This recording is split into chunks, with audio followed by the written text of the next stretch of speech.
আজকে আমি আমার কবুতরগুলা রেসার কবুতরগুলা নিয়ে হাটে চলে গেছিলাম। হাটের একটু বাজার দেখতে আমাদের কুড়িগ্রাম দুর্গাপুর হাটে। হায় আল্লাহ, যা বাজারের পরিস্থিতি দেখি আসলে আমার আসলে নিজেকেই আসলে কি মনে হচ্ছে যে আমাদের কুড়িগ্রাম জেলার মধ্যে যে রেচার কবুতরগুলার বাজারটা যে এত কম। এরা হয়তো আসলে রেচার ভালো কোয়ালিটির কবুতর হয়তো কুড়িগ্রামের মধ্যে একটু কম চেনে। সেক্ষেত্রে এরা ভালোটাকেও 600-700 টাকা জোড়া মনে করে, আবার যেটা নর্মালি যেটা আছে সেটাকেও 600-700 টাকা জোড়া মনে করে।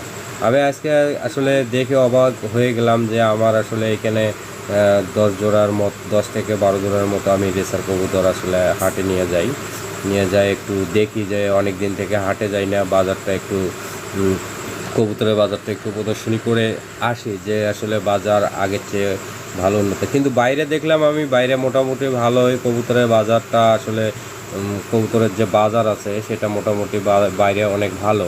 কিন্তু আমাদের কুড়িগ্রামে আসলে বাজারটা যারা কবুতর সম্পর্কে চেনে, যারা আসলে কবুতর সম্পর্কে ধারণা আছে রেসার কবুতর সম্পর্কে, তারা কিন্তু বাজারটা ভালোই চেনে। কিন্তু আসলে যারা যে নতুন নতুন যারা ওটাকে আসলে রেসার কবুতর আসলে চেনে না, বোঝে না, কিন্তু হুদাই আসি 600 টাকা 700 টাকা দাম করে। আমি তো শুনেই অবাক যে আমি তখন কিছু বলি নাই, যে অনেক ছোট ভাই আছে ওরা বলছে স্বাভাবিক বাজারটা ওরা এইটা আগে মনে করছে, কারণ ভালো কবুতর নর্মালি কবুতরগুলার বাজারটা মোটামুটি এরকম।